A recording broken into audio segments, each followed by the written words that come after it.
오늘 시편에 대한 말씀을 먼저 보겠습니다. 우리 시편 45편 2절 말씀입니다. 시편 45편 2절 말씀입니다.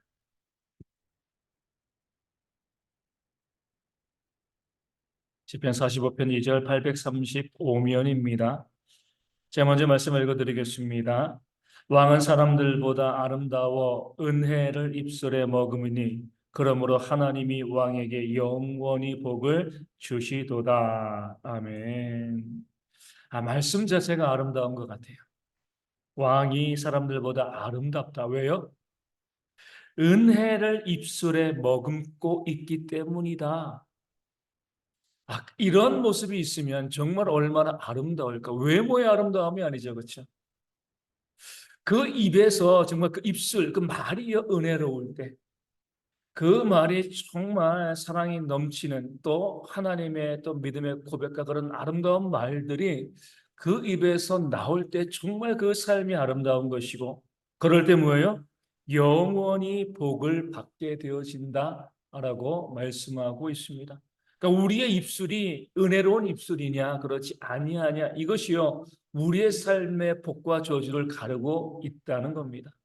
오늘 아침에도 제가 이제 새벽기도도 말씀드린 것처럼 정말 어제 제가 이제 그 영상을 보고 야 정말 대단하고 정말 은혜롭다라는 생각을 하는 거죠. 아마 어제 오전에 1,000만 명이 보고 어제 오후에 1,600만 명이 봤으니까 지금 2천만 명이 넘게 봤을 거예요, 그렇죠? 그러니까 외국에서 이제 촬영된 이제 이 영상입니다. 외국 길거리인데 어떤 사람이 그런 챌린지를 하는 것 같아요. 그러니까 사람들에게 당신에게 있는 그 자신감의 비결이 뭐냐? 딱 봤을 때 이 사람들이 자신감 있게 보이는 사람들이 있잖아요. 근데 이제 어떤 거리에서 이제 외국인 여자죠. 그러니까 나중에 이제 밝혀진 바로는 이제 그 영국 이제 홍콩계 영국인인데 이제 부모님들이 이제 그 이 홍콩 이제 중국 사람들인 것 같아요. 젊은 여성인데 길거리를 걸어가는데 너무 자신감 있게 그 사람이 봤을 때 저렇게 자신감 있게 걸어갈 수 있을까? 근데 얼굴은 이제 그 사진을 따서 쭉 보면은요, 얼굴은 뭐 이런 표현 좀 그러지만 참 못생겼습니다. 뭐 너무 예뻐서 자신감이 있는 것이 아니라 얼굴은 그렇게 못생겼어요. 그런데도 너무나 자신감 있게 그 거리를 걸어가는 거죠. 그래서 이제 그 영상을 찍는 사람이 딱 보고서 영상을 찍으면서 이제 가장 먼저 이렇게 질문을 한 거죠. 이제 영어로 질문을 했겠죠. 이렇게 물어본 거예요. 당신은 어떻게 이렇게 자신감이 넘칠 수 있습니까? 그 자신감의 비결이 무엇입니까? 딱 물어봤어요. 그러니까 이 여자분, 젊은 여자분이 영어로 딱 한마디 했습니다. 뭐라고 했을까요? 딱 이렇게 얘기했어요. Jesus, 예수님 때문에. 많은 사람들이 감동을 받았습니다. 야, 예수님 때문에 내 삶이 이렇게 자신감이 있다. 아무도 예상치 못한 그런 대답이었거든요. 어떻게 삶이 그렇게 자신감이 있을 수 있습니까? 예수님 때문입니다. 그러면서 나중에 이제 그 여자분이 이제 그 자기의 영상이 막 올라가니까 이제 이렇게 이제 그 이야기를 한 거죠. 그러니까 이제 직업이 모델이래요. 모델이니까 또 이제 그렇게 잘 뭐 자신감 있게 걸을 수 있을지도 모르겠지만 그 여자분이 이렇게 이제 이야기했습니다. 아침에 하나님께 이제 기도하며 나왔다는 거죠. 내가 하나님의 이름을 담대하게 찬양할 수 있는 기회를 나에게 달라. 그런 기회가 있을 때 하나님의 이름을 담대하게 증거하고 싶습니다. 그렇게 아침에 기도하고 왔는데 하나님께서 내 기도에 이렇게 응답하시다니 너무나 감사했다. 그러니까 준비된 거죠, 그렇죠? 누군가 자신에게 하나님을 찬양할 수 있는 그런 이제 이 기회를 열어주면 마음껏 하나님의 이름을 찬양하고 싶습니다. 그 기도를 아침에 하고 왔는데 마침 그 사람이 물어봤을 때 준비되어 있었기 때문에 그 자신감의 모든 근원은 예수님에게 있습니다. 이게 바로요 은혜를 입술에 머금은 거예요. 그렇죠? 자기를 자랑하는 것도 아니고 뭐 다른 것도 이야기하는 것이라 오직 예수님께서 나를 이렇게 만드셨습니다. 나를 이렇게 자신감 있게 하셨습니다. 영상을 보는 저도요, 너무나, 야, 감동스럽더라고요. 야, 그래, 이렇게 이야기할 수 있는가? 오늘 말씀에 나와 있는 것처럼 그 입술의 은혜를 머금고 있는 그런 사람. 또 예전에 말씀드렸는데, 이제 기독교와 상관없는 건데, 어떤 이제 그 자매가 있어요, 자매. 이제 어린, 이제 나이 차가 많이 나는 자매입니다. 어린 자매가 이제 동생이죠. 언니에게 물어보는 거예요. 언니 친구들이 자꾸 비속어, 비속어, 욕이잖아요, 그렇죠? 비속어라고 이야기하는데 비속어가 뭐야? 물어본 거예요. 언니가 이제 뭐라고 이야기할까 하다가 이제 언니가 동생에게 이렇게 이야기하죠. 얼마 전에 눈인가 비가 많이 올 때 너랑 나랑 약속을 했는데 내가 1시간이나 늦었잖아. 언니가 늦었던 거예요. 그때 어떤 마음이 들었어? 보통 어때요? 뭐 화가 나고 뭐 욕이 나오고 이제 그렇게 해서 비속어를 설명해 주려고 동생에게 그러니까 자기가 잘못한 거 그비 오고 이제 눈 온 거, 눈인 것 같아요. 그 추운 날 1시간 동안 동생이 언니를 기다린 거예요. 그때 너 마음이 어땠어? 이렇게 물어보니까 동생이 뭐라고 이야기했을까요? 보고 싶었지. 언니가 감동을 받아. 욕 나올 줄 알고. 아니, 나 그때 정말 화나고 막 욕이 나왔어. 그때 그런 대답이 나올 줄 알았는데, 1시간 동안 언니를 기다렸는데, 그 동생이 언니에게 한 말이 보고 싶었어. 그게 바로 은혜를 머금는 말이에요. 다른 사람에게 얼마나 감동을 주는 거예요. 정반대가 있죠. 이제 우리 방송인, 우리 호주 출신의 방송인 샘 해밍턴인가요? 예. 이름을 잘 모르겠는데 이제 그 사람이 이제 두 아들이 있잖아요. 우리 방송도 많이 나오고 그러는데 그 둘째 아들이 벤틀리인가 그런 것 같아요. 그 이 둘째 아들의 꿈이 이 프로 게이머래요. 근데 이제 그 이 샘 해밍턴이 그게 너무 싫은 거예요. 아이가 계속 모니터에 앞에 앉아가지고 너무 싫어가지고 아이에게 이렇게 이야기했다는 겁니다. 내가 죽기 전에는 안 돼. 그러니까 벤틀리가 뭐라고 이야기했을까요?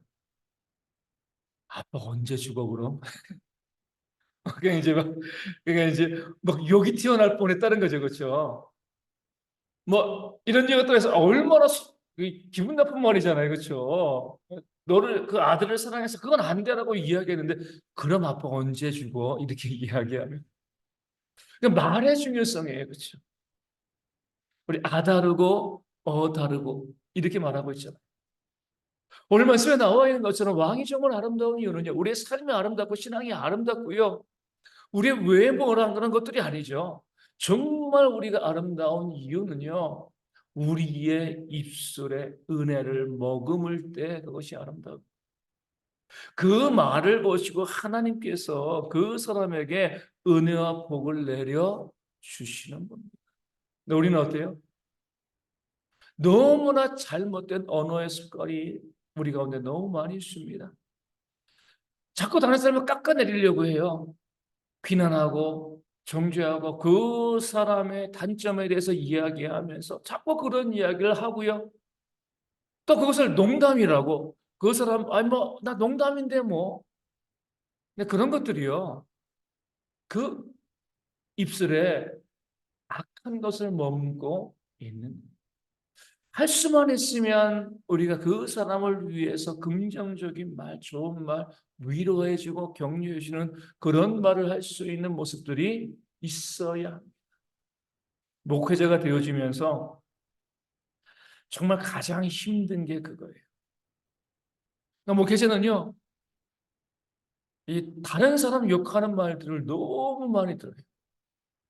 누가 그런 말을 많이 할까요? 목회자들이.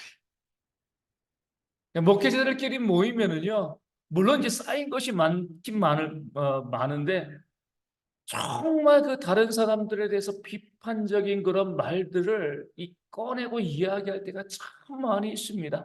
그러니까 목회자들 모임 가는 게 때로는요, 되게 부담스러워요. 누가 정말 좋은 모습, 그 성실한 모습, 그런 모습을 이야기하고 칭찬해 주기보다 이 목회자들끼리 모이면은요, 다른 사람들에서 비난하고 또 부정적으로 말하는, 야, 정말 그 입술에 은혜를 머금어야 되는데, 그 입술이 정말 은혜를 쏟아낼 수 있어야 되는데 그래야지 하나님께 복을 받게 되어지고 그래야지 하나님 앞에서 우리가 아름다운 성도라는 그런 이름을 얻게 되어질 건데 우리가 그런 삶을 살아가지 못하는 경우들이 참 많이 있는 거죠. 교회 가운데서도 문득문득 그런 얘기를 듣습니다. 때로 보면은요, 정말 그 사람을 미워해서 비방하는 것도 아닌데 그냥 습관이 그렇게 돼 있어요. 그 사람에 대해서 그냥 깎아내리고 단점을 이야기하고 그런 것들을 너무나 자연스럽게 이야기하는 그런 모습들이 있습니다. 하나님 보시기에 합당하지 않은 것. 우리가 우리의 입술에 은혜를 머금었으면 좋겠습니다. 사람들이 우리의 입술의 말을 기대하고요. 저 목사님, 저 전도사님, 저 권사님, 저 장로님, 저 집사님, 저 성도님을 통해서 얼마나 아름다운, 그러니까 나에게 힘이 되어지고 나에게 위로가 되어지는 그런 아름다운 말들이 내가 나오고 내 그 말을 들었으면 좋겠다. 그런 기대감을 가지고 있어야죠. 그렇게 하지 아니하고 자꾸 피하는 거죠. 그 앞에 가기만 하면 부정적인 이야기하고요. 단점을 이야기하고. 그러면서도 그분은 이렇게 이야기합니다. 나는 악의는 없어요. 악의가 없어도요. 악한 의도가 없어도요. 부정적인 말은요. 비판하고 정죄하고요. 낮추는 말들은요. 그 사람을 상하게 만듭니다. 우리가 항상 우리의 입을 통하여서 은혜를 머금는 입술로서 정말 선하고 아름다운 말들, 격려하고 위로해 주는 그런 말들이 우리 가운데 있어야 되고요. 내가 옳다고, 내가 정의롭다고 내가 하는 말들이요. 다 용납되어지는 것이 아님을 기억하는 그런 지혜가 우리 가운데 있기를 소망합니다. 46장 10절 말씀 보겠습니다. 시편 46편 10절입니다. 이르시기를 너희는 가만히 있어 내가 하나님 됨을 알지어다. 내가 문나라 중에서 높임을 받으리라. 내가 세계 중에서 높임을 받으리라 하시도다. 아멘. 하나님의 주되심을 알 수 있는 것은 그냥 가만히 있는 거예요. 아무것도 하지 않는다는 것이 아니죠. 그렇죠? 내가 할 바를 다 하지만 우리가 내 힘으로 안 되는 것들이 있잖아요. 그럴 때는 우리가 내가 할 바를 다 하고 그 다음에 하나님께서 우리 가운데 어떻게 역사하시는가 바라볼 수 있는 하나님께서 우리 가운데 어떻게 일하시는가 바라볼 수 있는 모습이 우리 가운데 있어야 됩니다. 하나님의 역사를 기대하지 않고요. 그저 내 힘으로 내 능력으로만 그렇게 애쓰고 노력하다가 에이 안 되면 안 되는 거야 이렇게 하는 것이 아니라 내가 할 수 있는 바가 있고 하지만 그 이상으로 하나님께서 어떻게 역사하시는가 바라보는 그런 믿음 그 은혜의 역사가 우리 가운데 있어야 할 줄로 믿습니다. 그 기대하는 모습이 있을 때에 하나님께서 우리를 통해서 일하시고 역사하시고 하나님의 아름다운 일들을 우리 가운데 보여주실 줄로 믿습니다. 48편 14절 말씀 보겠습니다. 시편 48편 14절. 이 하나님은 영원히 우리의 하나님이시니 그가 우리를 죽을 때까지 인도하시리로다. 아멘. 이 하나님 그랬어요. 그죠? 앞에 나오는 그런 말씀이 하나님께서 우리 가운데 역사하셨는데 능력을 행하셨는데 바로 이 하나님께서 영원히 우리의 하나님이시니 그가 우리를 죽을 때까지 인도하실 것이다. 우리가 믿는 하나님도 이 하나님이에요. 그냥 하나님이 아니라 이 하나님 성경을 통해서 우리의 역사를 통해서 우리 가운데 함께 하시는 능력 있는 하나님 이 하나님이 우리 하나님 그 하나님을 믿을 때에 그 하나님의 역사가 믿는 자에게 또는 우리 가운데 일어나게 되어지는 것입니다. 49편 8절 말씀 보겠습니다. 시편 49편 8절 그들의 생명을 속량하는 값이 너무 엄청나서 영원히 마련하지 못할 것임이니라. 아멘. 구원의 은혜가 나와 있는 거죠. 왜 우리 가운데 예수님께서 은혜로 구원을 베푸시는가? 우리가 우리의 죄를 속량하는 값이 너무나 엄청나서 아무도 어때요? 그 값을 치를 수 없기 때문에 그렇습니다. 은혜로 우리가 구원을 받았다. 값없이 구원받았다. 왜요? 그 구원의 은혜가 값싸서 보잘것없어서 값없이 주는 것이 아니라 너무나 비싸가지고 우리가 그 구원의 은혜를 돈 주고 살 수 없기 때문에 하나님께서 우리 가운데 구원의 은혜를 값없이 주셨습니다. 이것을 우리가 무엇이라고 표현하죠? 1만 달란트의 은혜라고 부르는 거잖아요. 그렇게 우리가 구원의 은혜 받았으면 우리가 살 수 없는 그런 놀라운 은혜를 받았기 때문에 뭐 해야 돼요? 마땅히 100데나리온의 은혜를 베푸는 모습이 있어야 됩니다. 내가 은혜 받았다는 것, 내가 구원받았다는 것을 증명해 주는 중요한 사건은요, 내가 내 삶을 통해서 100데나리온의 은혜를 베푸는 그 삶을 살아가는. 그러니까 누구에게 은혜를 베풀어요? 누구에게 은혜를 베풀죠? 누구에게요? 1만 달란트의 비유를 통해서 보면 그 종은 그 주인에게 죄를 범한 거죠. 잘못했잖아요. 그러니까 빌리고 안 갚았으니까 죄를 범한 겁니다. 로마서에는 우리가 아직 죄인 되었을 때, 원수 되었을 때 하나님의 은혜는요, 죄인에게 베풀어 주는 겁니다. 그러니까 우리가 100데나리온의 그 은혜를 베푼다라고 했을 때는요, 그냥 우리 주변에 있는 뭐 어려운 이웃들, 약한 이웃들, 물론 그들에게도 그 은혜를 베풀 수 있지만 100데나리온 나에게 빚진 자, 나에게 잘못한 사람을 내가 용서해 주는 것이 뭐예요? 이것이 바로 은혜가 되어주는 겁니다. 내가 죄인 되었을 때 예수님께서 내 죄를 용서하신 것처럼 그 구원의 은혜를 내가 받았다라고 하면 그 은혜를 베푼다는 것은요, 용서해 준다. 그 사람이 잘못했습니다. 악을 행한 거죠. 내 돈을 빌려가고 갚지 않았습니다. 나를 비난하고 공격하고요. 내가 보기에 악한 삶을 살아왔지만 그럼에도 불구하고 그를 용서하는 것이 바로 100데나리온의 사랑을 베푸는 것이고요. 이것이 바로 내가 구원받은 하나님의 백성이 되었다는 것을 증명하는 길이 되어지는 겁니다. 근데 우리는 어때요? 그 사람이 악을 행했기 때문에 뭐라고요? 벌 받아야 됩니다. 그 사람이 잘못했기 때문에 그 사람이 나에게 범죄했기 때문에 비난받고 정죄받고요, 벌받고 하나님의 심판을 받는 것이 맞습니다. 이렇게 이야기하는데 심판은 하나님께서 알아서 하실 거예요. 원수 갚는 것은 내게 있다라고 말씀하셨으니까 우리는 뭐죠? 우린 용서하는 거예요. 그렇죠?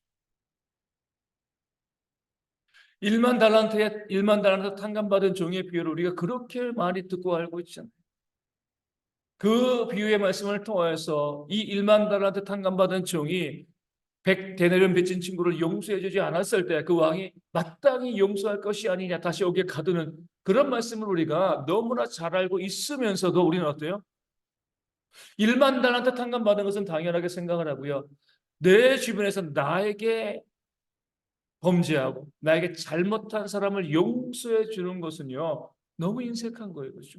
그 말씀 그대로 우리가 어떻게 말씀에 나와 있는 그대로 다시금 감옥에 갇히는 삶을 살아가는 그런 어리석음이 우리 가운데 있습니다. 우리가 은혜를 베푼다는 것은요. 먼저 용서해 주는 그 사람이 잘못을 깨달아 알지 못해도 나에게 잘못한 사람이라 할지라도 그를 용서해 주는 것이요. 내가 은혜를 베푸는 것임을 우리가 기억하시고 내가 은혜를 받았으면 용서의 은혜를 베풀어 주는 그런 삶을 살아가는 그런 모습이 우리 가운데 있어야 할 줄로 믿습니다. 그래서 49편 20절 말씀 보겠습니다. 그래서 49편 20절입니다. 존귀하나 깨닫지 못하는 사람은 멸망하는 짐승 같도다. 아멘. 사람들이 존귀할 수 있습니다. 그래서 존귀하다는 것은요, 세상에서 높임을 받는다는 거죠. 어떤 사람이 높임을 받아요? 돈 많은 사람, 그죠? 물질 있는 사람. 이 땅 가운데 보면 돈 많은 사람들, 물질이 있는 사람들이 높임을 받습니다. 그런데 그 많은 재물을 가지고 우리가 이제 말씀을 뒤에서 이제 그 위에 있는 말씀을 계속 보면 어때요? 그 사람들이 뭐 하는 거죠? 땅을 자기의 이름으로 부른다라고 했어요. 11절에 49편 11절에 그들이 토지의 이름을 자기 이름으로 부르다. 그러니까 토지에 자기 등기를 해놓는 거예요. 그렇죠? 내 땅이야. 그렇게 해서 많은 것을 가지고 있으면서 아파트도 있고요, 땅도 있고요, 빌딩도 있고, 건물도 있고, 내 이름으로 등기해 놓고 그 사람들에게 존귀함을 그렇게 받는 거죠. 그렇게 많은 사람들에게 존귀함을 받게 되어지는데 깨닫지 못하면은요, 뭐가 같고요? 멸망하는 짐승과 다를 바가 없다는 거죠. 무엇을 깨닫지 못하는 거예요? 죽음이 있다는 거, 심판이. 그 죽음이 있고요, 심판이 있다는 것, 그것을 깨닫지 못하면 멸망하는 짐승과 다를 바가 없다는 거예요. 멸망하는 짐승은요, 무엇밖에 없어요?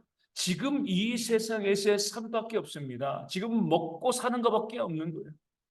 그 짐승에게 영생이 없습니다.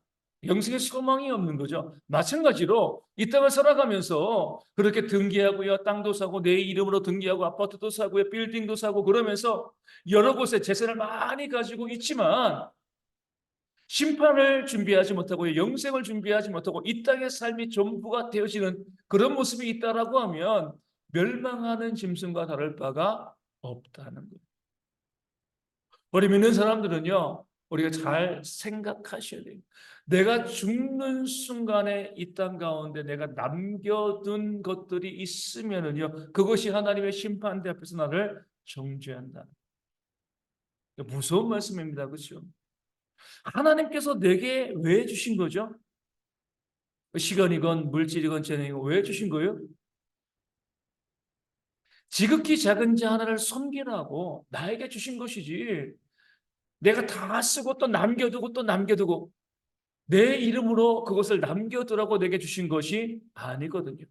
그럼에도 불구하고요, 하나님께서 내게 주신 그 목적을 깨달아 알지 못하고 남겨둔 채로 내 삶을 마감하게 되어지면 우리 하나님 앞에서 심판을 받을 수밖에 없는 거죠. 멸망하는 짐승과 다를 바가 없는 것이죠. 믿는 사람들은 항상 우리가 내게 주어진 것을 언제요? 지금 나누는 겁니다. 나중에 나누는 것 없어요.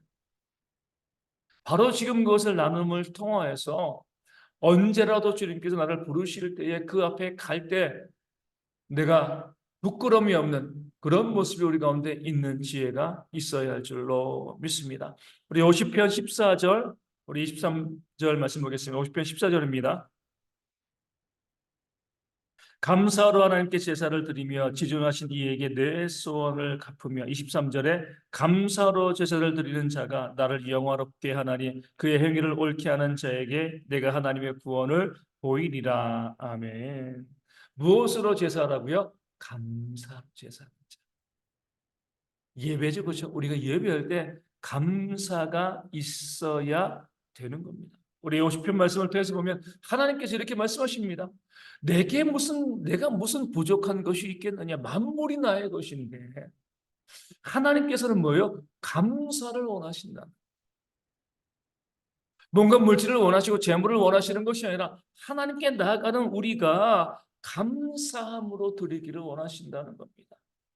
아무리 많은 것을 드려도요, 감사가 없으면 하나님께서 받지 아니하시는.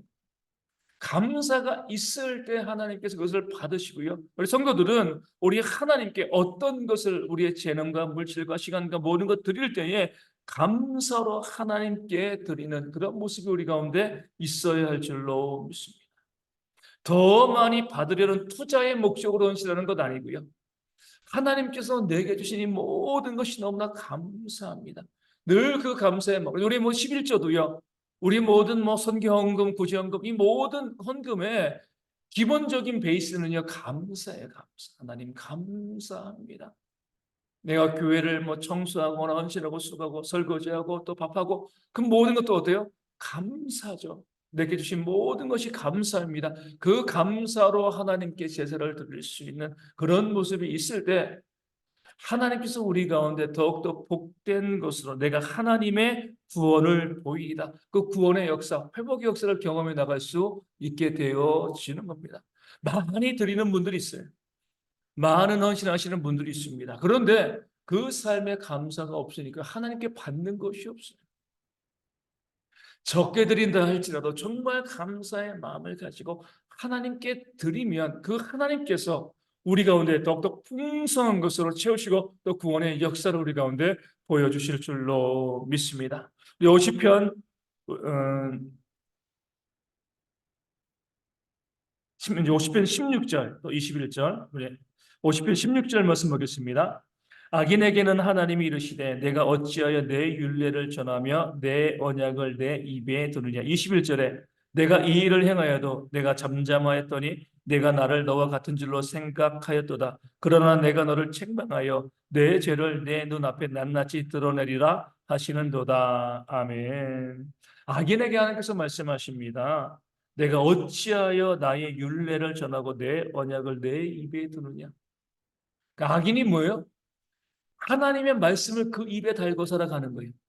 하나님께서 이렇게 말씀하셨다. 그러니까 말씀을 가지고 악을 행하는 사람도 있어요. 그 말씀을 이용하는데 입으로는 하나님의 말씀을 증거하는데 뭐예요? 그 삶은요 악으로 가득 차 있는 거죠. 입에서는 말씀이 나오는데 그 삶에는요 악한 모습, 탐욕적인 모습들이 그 삶 가운데 존재하고 있는 겁니다. 그렇기 때문에 내가 입으로 하나님의 율례를 증거하고 말씀을 증거하니까요 내가 선한 삶을 살아가고 있다라고 착각한 그 삶은 악인데 그 입에서 말씀이 있다라고 해가지고요 내가 선하다라고 착각을 하고요 그런 모습 가운데 하나님께서 잠잠하시니까 내가 옳은 줄로 생각하는 그런 모습이 또한 악한 자들에게 있습니다. 하나님께서 그들을 반드시 심판하신다 말씀을 하시는 거죠. 정말 하나님 보시기에 선한 자는요 그 입을 통해서 주의 말씀을 증거하고요 그 삶으로 하나님의 사랑을 보여줄 수 있는 그런 모습이 있을 때 입만이 아니라 그 삶으로 하나님의 말씀을 보여주는 그런 모습이 있을 때 하나님께서 그들을 통해서 은혜와 복을 내려주시는 줄로 믿습니다.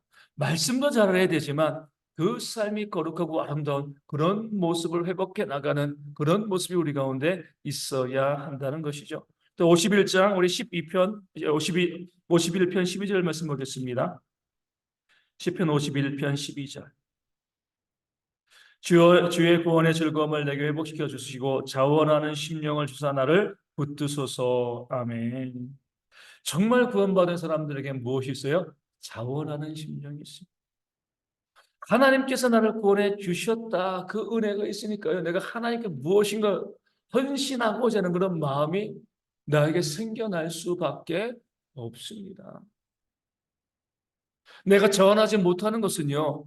내 삶에 무엇이 없기 때문에 구원의 은혜가 없기 때문에 하나님께서 나를 위해서 십자가 주시고 그 하나님께서 그 십자가의 보혈로 나를 구원해 주셨다. 그 은혜가 있게 되시면은요 자원할 수밖에 없고요. 그 자원함으로 하나님의 일 가운데 헌신하는 그런 모습이 나타날 수밖에 없습니다. 그러기에 우리 모든 성도들은요 되도록이면 자원하시고 누가 시켜서 억지로 하는 것이 아니라 자원함으로 헌신하고 수고하는 그런 모습 이렇게 말씀하시는 분들이 있습니다. 목사님 자원하라고 하면 안 하는데요. 억지로라도 우리가 헌신하게 만들어야죠. 억지로 헌신할 때 하나님께서 주시는 은혜와 복이 없습니다. 자원함으로 할 때 주시는 복이 있기 때문에 정말 성도들을 위해서라고 한다면 자원함의 역사를 우리가 자꾸 강조하고요. 성도들이 복받는 길이기 때문에 그렇습니다. 그 자원함으로 봉사할 수 있도록 또 교회가 계속 길을 열어주는 모습들이 있어야 할 줄로 믿습니다. 어떤 것이요 우리가 자원함으로 헌신할 수 있도록 애쓰고 노력하는 모습들이 우리 가운데 있기를 소망합니다. 우리 이제 욥기 말씀 보겠습니다. 욥기 34편 앞으로 가서 11절 말씀 보겠습니다. 욥기 34편 11절 말씀.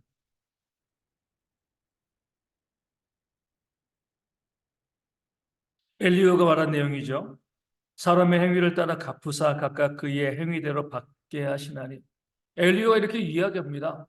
하나님께서는 행한 대로 갚게 하시는 하나님이시다. 그러니까 뭐예요? 욥 네가 병들었으니까 네가 악을 행했으니까 하나님께서 그렇게 갚으시는 거야. 이렇게 이야기하는 거죠. 물론 하나님께서는요 심은 대로 받게 하시는 하나님이 맞습니다. 그런데 우리가 살고 있는 이 세상은요 악으로 인하여서 왜곡된 세상이잖아요. 그렇죠? 그렇기 때문에 하나님의 공의가 완전히 실현되어지지 않습니다. 마지막 심판의 때에 우리 새하늘과 새 땅에서 그 공의가 완성되어지지만 이 땅에서는요 왜곡되어 있기 때문에 악을 행한 자도 잘 살고요 또 선을 행하면서도 고난받는 일들이 땅 가운데 발생할 수 있습니다. 단순히 논리적으로 행한 대로 갚으시니까 이것만 가지고 우리가 이야기하기에는 세상이 너무나 악하고 복잡하다는 것. 그것을 바라보시면서 우리가 말씀을 적용하는 지혜가 우리 가운데 있어야 합니다. 또 욥기 34편 36절의 말씀입니다. 795편임이죠. 34편 36절 말씀. 나는 욥이 끝까지 시험 받기를 원하노니 이는 그의 대답이 악인과 같음이라. 아멘. 무서운 말이죠, 그렇죠? 뭐라고 이야기해요? 욥이 자기의 잘못을 시인하지 않으니까. 엘리야가 이렇게 이야기합니다. 끝까지 시험 받기를 원한다. 얼마나 악한 말이에요. 그렇죠? 얼마나 어리석은 말인지 모릅니다. 악한 자들이, 물론 이제 정말 악한 자들이요, 그 죄로 인해 벌을 받을 때 깨닫지 못하는 경우들이 있습니다. 그러니까 교회 가운데 그런 경우들 참 많이 있거든요. 어떤 문제 어려움이 뭐 다 우리 삶에는 문제 어려움이요, 다 우리 죄의 결과는 아니잖아요, 그렇죠? 그럼에도 불구하고 어떤 경우는요, 그 죄의 결과로 인하여서 또 죄의 심판으로 그 삶에 하나님께서 징계가 있는 경우들이 있습니다. 그럴 때 그 징계인데도 깨닫지 못하는 경우들이 있거든요.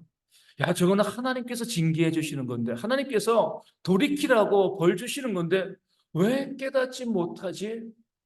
그럴 때 어떻게 기도하셔야 돼요? 하나님 더 깨닫도록 더 벌을 주세요. 이렇게 기도하시면 안 된다는 거예요. 그렇죠? 엘리야처럼 잘못된 기도인 거죠. 근데 하나님이 결정하시는 문제죠. 우리는 항상 그 사람에게 하나님의 긍휼이 임하기를 우리는 기도하시는 겁니다.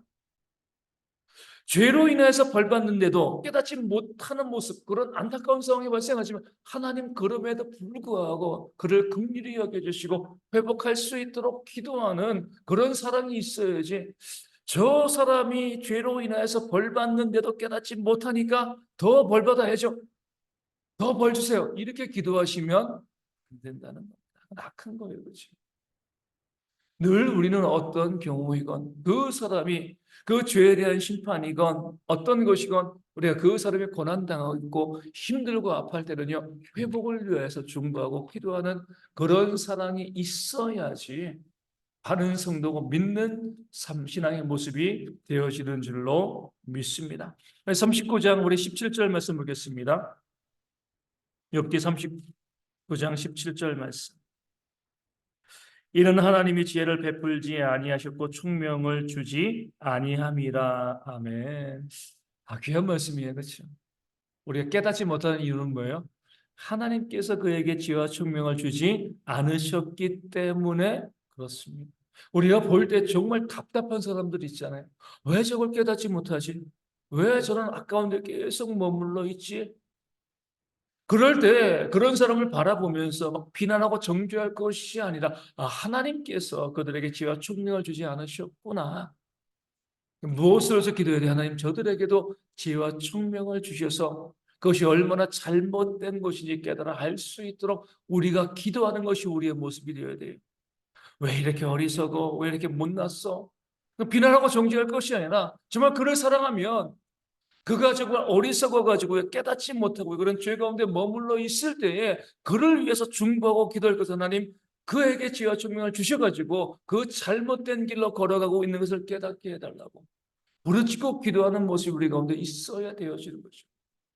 비난하고 정죄하는 것이 아니라 그런 모습을 볼 때 기도하고 부르짖고 중보하는 그런 모습이 있어야지 정말 구원받은 성도가 되어진다, 이렇게 볼 수 있게 되어 주는 겁니다. 우리 41장 11절 말씀 보겠습니다. 욥기 41장 11절입니다. 누가 먼저 내게 주고 나로 하여금 갚게 하겠느냐? 온 천하에 있는 것이 다 내 것이니라. 아멘. 이런 분들이 있거든요. 하나님께 우리가 서원하고 우리 하나님께 먼저 무엇인가 드리면서 뭐예요? 그러니까 나에게 더 많은 것을 달라고 하나님께 거래하는 분들이 있습니다. 잘못된 거죠. 그렇죠? 물론 우리가 간절한 하나님, 제가 이렇게 힘들고 어려우니까 하나님 이렇게 은혜를 베풀어 주시면 제가 이렇게 하나님께 헌신하겠습니다, 이건 잘못된 것이 아니에요. 그렇죠? 그런데 그런 것이 아니라, 그런 간절한 것도 아니고요, 그냥 내가 더 많은 것을 얻기 위해서 내가 이렇게 헌신하고 헌금하니까 더 주세요. 그건 잘못된 겁니다. 그렇죠? 만물이 다 하나님의 것인데요. 무엇인가 부족해서 하나님께서 우리 가운데 원하시는 건 아니십니다. 우리의 간절함을 요구하시고 우리의 헌신을 요구하시는 것이지, 거래하는 것처럼 하나님 내가 이만큼 투자했으니까 이만큼 달라. 또 그렇게 하나님을 소개하는 목사님들도 있습니다. 이렇게 투자하시면 하나님께서 몇 배로 갚아주십니다. 이렇게 말씀을 증거하시면 안 되는 것이요. 온전히 감사의 마음으로 드리고요. 정말 간절한 마음으로 하나님께서 내 기도에 응답해 주시면 제가 이렇게 헌신하고 싶습니다. 그런 소원은 괜찮지만 투자의 모습으로 하나님께 무엇인가 기대하고 또 하나님께 기도하고 드리는 그런 잘못된 어리석음이 우리 가운데 있으면 안 될 줄로 믿습니다. 42장 10절 말씀 보겠습니다. 제가 여러 번 말씀 증거했는데 42장 10절에 욥이 그의 친구들을 위하여 기도할 때 여호와께서 욥의 공경을 돌이키시고 여호와께서 욥에게 이전 모든 소유보다 갑절이나 주신지라. 아멘. 이 말씀에서 중요한 것은요, 기도할 때 이 단어예요. 언제요? 욥의 친구들을 위하여서 기도할 때. 그 친구들이 뭐한 친구죠? 그 욥의 마음을 너무나 아프게 한, 그 원수보다 더한 친구들이잖아요. 그렇죠? 아까 엘리오의 말도 들은 것처럼 계속해서 시험 받기를 원한다 이렇게 이야기하고요. 네가 죄 지었으니까, 우리가 모르지만 죄 지었으니까 벌 받는 거야. 얼마나 욥의 마음은 아프겠습니까? 위로해 주지는 않고요. 욥이 곤경당할 때, 아플 때 위로해 주지 아니하고 계속 욥을 비난하고 그렇게 저주한 그런 모습이 그들 가운데 있었습니다. 그럼에도 불구하고요, 욥은요 그들을 위하여서 기도하였습니다. 악한 자였지만, 내 마음을 아프게 하는 사람이었지만 그들을 위해서 기도할 때 그 기도를 들으시고 하나님께서 뭐예요? 모든 곤경에서 돌이키셨다. 중요한 말씀입니다. 내 삶에 곤경과 어려움이 있는데 왜 여기서 돌이켜지지 않을까? 무엇 때문에요? 그 악한 자들을 위해서 기도하지 아니하였기 때문에 그렇습니다. 내 곤경과 어려움이 있을 때 거기에서부터 벗어나기를 기도하죠. 하나님, 내가 지금 너무나 힘들고 너무나 어렵습니다. 그런 마음을 가지고 기도하는 것 그 자체가 잘못된 것은 아닌데, 하나님께서 우리 가운데 뭐요? 먼저 너희가 해야 될 일들이 있어. 무엇이냐면 너희를 힘들게 하고 너희를 아프게 하고 너에게 상처 준 그 사람들을 위해서 먼저 기도하라는 거예요. 이것이 풀려지지 아니하면, 땅에서 풀지 아니하면 하늘에서도 풀어주시지 아니하신다는 겁니다. 여전히 내 삶 가운데 미워하고요, 내 삶 가운데 정말 용서하지 못하는 그런 사람들이 있으면서 내가 하나님께 이 어려움과 문제 가운데 하나님 나를 돌이켜달라고 기도하는 것 소용없다는 겁니다. 우리가 우리에게 잘못한 사람을 용서하여 준 것 같이 우리 죄를 사하야 된다. 그러니까 주기도문에 나와 있잖아요. 그렇죠? 먼저 이것이, 내가 내 이웃을 사랑하고요, 나에게 잘못한 사람에게 100데나리의 사랑과 용서를 베푸는 모습이 있게 되어질 때에 하나님께서 그 공경의 소리를 돌이키시고요, 갑절의 복을 주신다. 이것이 바로 말씀의 약속이 되어집니다. 앞서 말씀드린 것처럼 이 하나님께서 오늘 우리 가운데 동일하게 역사하시는, 그러니까 우리가요 이렇게 보셔야 돼요. 사랑의 축복의 통로입니다. 용서가 축복의 통로.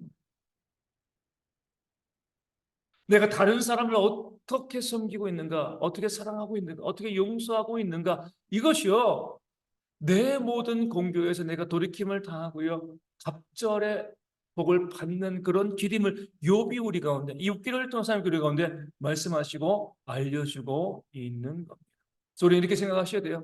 내가 더 많이 사랑할수록 내 삶에 하나님께서 더 큰 은혜와 복으로 채우신다.